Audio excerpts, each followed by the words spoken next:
Salam dari HKBP Kernolong, HKBP tertua di Pulau Jawa. Sebelum kita memasuki peraduan malam, sejenak kita mendengarkan firman Tuhan. Mari kita berdoa. Segala hormat, puji, dan syukur kami panjatkan kepadamu Tuhan. Kebaikan-Mu yang selalu kami rasakan, mengajarkan kami untuk bersyukur kepadamu. Karena begitu besar penyertaan dan pemeliharaan-Mu kepada kami.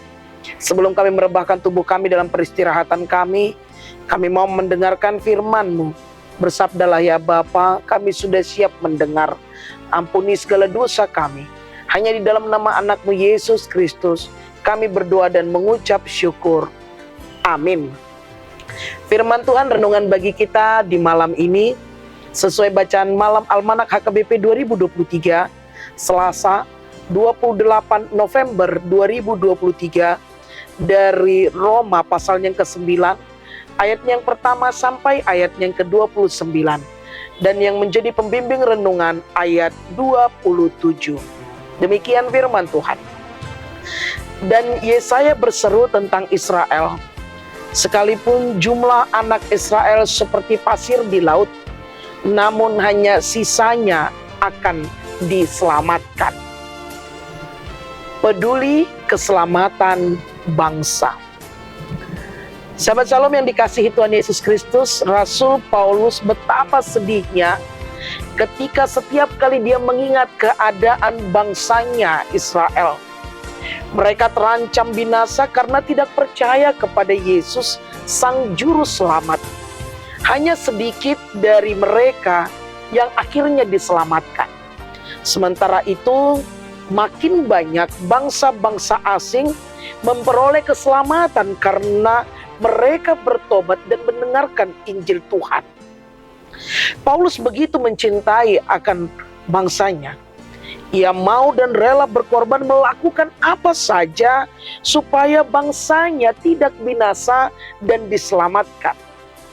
Namun Paulus sadar bahwa menjadi percaya dan diselamatkan semata-mata adalah anugerah Allah. Sola gratia, itu bukan usaha manusia. Pada saat itu bangsa Israel dijajah oleh kekaisaran Romawi. Rasul Paulus mempunyai pilihan untuk turut berperang merebut kemerdekaan. Namun ia memutuskan tidak berjuang melawan darah dan daging. Ia melihat kebutuhan yang lebih penting bagi bangsanya adalah bagaimana bangsa itu memperoleh keselamatan yang kekal. Maka setiap kali Paulus memasuki kota-kota asing, Paulus terlebih dahulu memberitakan Injil di sinagogi Yahudi. Itulah wujud cinta kasihnya, bagaimana ia mampu dan bisa agar dapat menyelamatkan bangsa itu dan menjadi pengikut Kristus yang setia.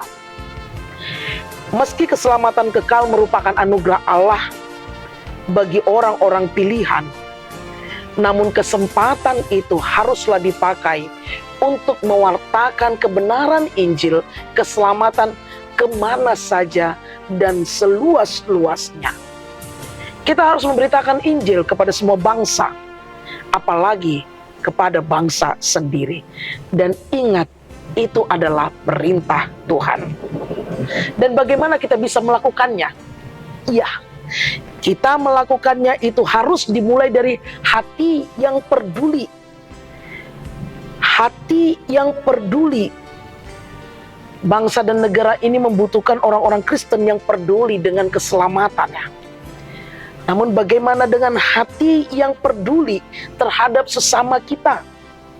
Marilah kita miliki sikap seperti Paulus yang mau melakukan segala usaha agar saudara-saudaranya mendengar Injil dan diselamatkan.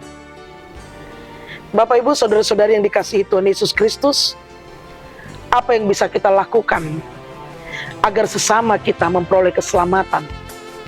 Agar bangsa kita memperoleh keselamatan? Yang benar, mungkin kita tidak bisa memberikan prestasi yang baik untuk bangsa dan negara kita. Tetapi bagaimana ketika Tuhan mempercayakan dan memberi kesempatan kepada kita untuk bisa memberitakan Injil, mulai dari keluarga kita, lingkungan kita, sekitar kita, gereja kita, dan di mana bangsa dan negara kita berada. Pemberitaan Injil melalui hidup, perkataan kita, perbuatan kita, di dalam doa pastinya.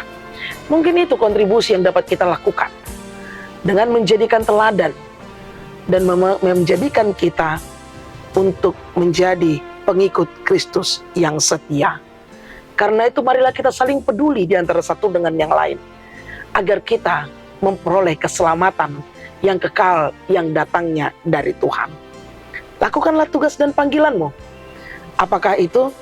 Peduli dan wartakan Injil keselamatan agar kita semua memperoleh keselamatan. Amin. Terima kasih Bapa atas firman yang telah kami dengar.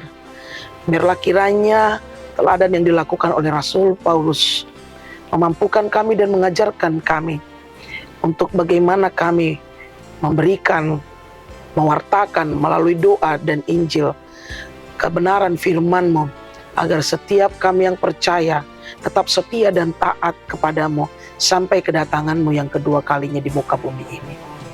Terima kasih Tuhan, Kau mengingatkan akan tugas dan panggilan kami.